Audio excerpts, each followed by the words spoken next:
Hello everyone, I hope you all are doing great. So in today's lecture we will be talking about combined mean when we are given more than one data related to common variable. Let's say कि आपको दो different sections के marks दे रखे हैं students के, दो different areas में लोगों की एवरेज इनकम दे रखी है, तो उसको कंबाइन करके हम एक एवरेज जब कैलकुलेट करते हैं that figure is called as combined mean. I will be explaining this particular topic from two questions. तो बेटा पहला क्वेश्चन जो मैंने यहाँ पर लिया है उसमें दो सेक्शंस हैं, एक सेक्शन ए एंड दूसरा है सेक्शन बी. बेटा सेक्शन ए में स्ट्रेंथ है 10 स्टूडेंट्स की, सेक्शन बी में 15 स्टूडेंट्स हैं. सेक्शन ए में इकोनॉमिक्स का जो टेस्ट हुआ है वो 20 मार्क्स का हुआ था, सेक्शन बी में भी 20 ही मार्क्स का टेस्ट हुआ था, same test of economics. Section A में जो बच्चों का एवरेज रहा है out of 20 it has been 18 marks and बेटा सेक्शन बी में 20 में से 17 मार्क्स का एवरेज है स्टूडेंट्स का. अब ये 18 और 17 कैसे कैलकुलेट हुए होंगे? सिंपल मीन का फॉर्मूला, जैसे कि बेटा मीन का फॉर्मूला होता है sum of all the items in variable divide by number of items. बेटा सेक्शन ए के बारे में बात कर रहे हैं तो number of students in section A और न्यूमरेटर में marks scored by all the students in section A. तो मीन तो हमें ऑलरेडी दे रखा है क्वेश्चन में, 18 मार्क्स स्टूडेंट्स ने स्कोर करे हैं. अभी टोटल मार्क्स हम पता कर सकते हैं कितने स्टूडेंट्स ने स्कोर करे होंगे, और टोटल 10 स्टूडेंट्स हैं, क्रॉस मल्टीप्लाई हो सकता है ये. तो जो टोटल मार्क्स स्टूडेंट्स ने स्कोर करे होंगे बेटा वो 180 मार्क्स रहे होंगे, है ना. तो 180 marks among 10 students, that's how 18 marks का एवरेज निकल कर आया होगा.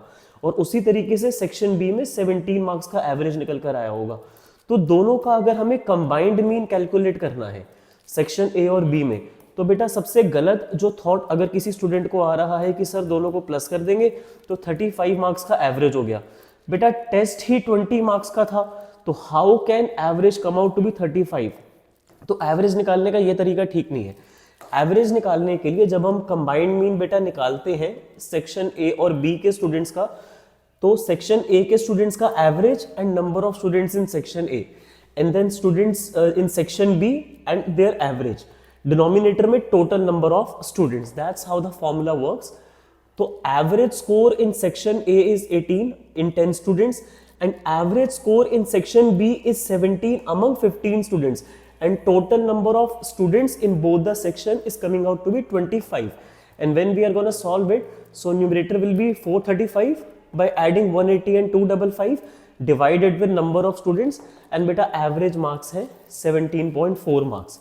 मैं एक चीज यहाँ पर और बेटा ऐड करना चाहूंगा, अगर सेक्शन सी भी आ जाए A B and C, then formula में क्या होगा, सेक्शन ए का average number of students in section A plus section B का average score number of students in section B plus section C का average score and number of students in section C, then number of students in section A, number of students in section B and number of students in section C. So this is the formula for combined mean, depends upon कि कितना data given है.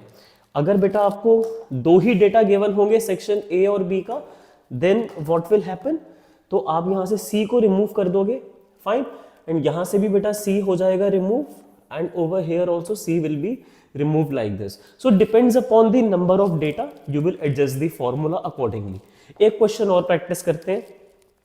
ये वाला question थोड़ा सा by the way बेटा popular है इस कंबाइंड मीन की कैटेगरी में.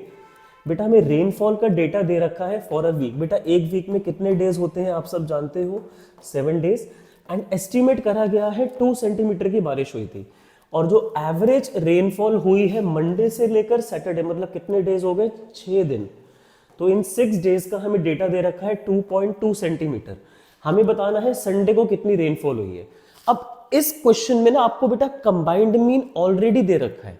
देखो मंडे से लेकर सैटरडे तक को आप बोल लो number of days in data A, that is 6 days. अब इसमें सेक्शंस नहीं है, जैसे उसमें तो सेक्शन ए सेक्शन बी था, तो यहां पर हमने ए को मंडे से सैटरडे मान लिया और बी को हमने संडे मान लिया. तो मंडे से सैटरडे सेक्शन ए जैसा हमारा पीछे वाला था, अगर आप उससे इसको रिलेट कर रहे हो तो अदरवाइज सिंपली डेटा ए में 6 डेज है और डेटा बी में संडे है, मतलब कि 1 डे है. और बेटा मंडे से लेकर सैटरडे तक की जो रेनफॉल है वो 2.2 सेंटीमीटर है, तो मतलब जो डेटा ए है उसका एवरेज है 2.2 सेंटीमीटर. डेटा बी मतलब संडे का मीन हमें कैलकुलेट करने के लिए बोला गया है, और जो ओवरऑल डेटा का एवरेज है कंबाइंड मीन जिसको हम बोलते हैं, ठीक है, ये बेटा उस कैटेगरी का क्वेश्चन है जिसमें आपको ऑलरेडी कंबाइंड मीन गिवन है, तो फॉर्मूला बेटा वही रहेगा, दैट इज डेटा ए और बी में डेटा ए का एवरेज और number of days in data A, data B का average, number of days in data B, then बेटा number of days and number of days add हो जाएंगे। तो जो एवरेज है टोटल वो 2 सेंटीमीटर का है। एंड बेटा जो बारिश हुई है मंडे से सैटरडे वो 2.2 सेंटीमीटर की हुई थी, कितने डेज है, 6 डेज है। संडे की रेनफॉल हमें नहीं पता, और संडे वन डे हो गया, एक दिन है बेटा Sunday, and then total number of days is 7, that is data A में 6 डेज है मंडे से सैटरडे, और बेटा डेटा बी में सिर्फ संडे है, that is 1 single day. Now listen to me very very carefully, बेटा आप एवरेज निकाल सकते हो संडे की रेनफॉल का by just solving this equation.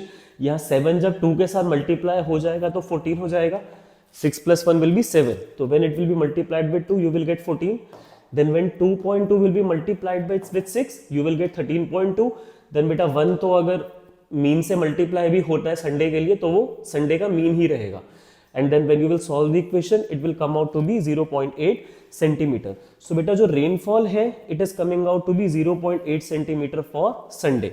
तो we were given the combined rainfall is 2 centimeter and we were given the data for Monday to Saturday।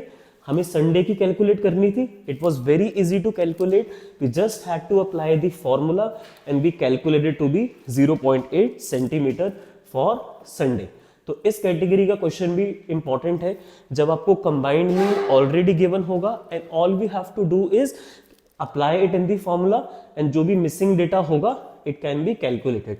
तो formula बेटा याद कर लेना, it is important, and then next lecture we will be talking about corrected mean.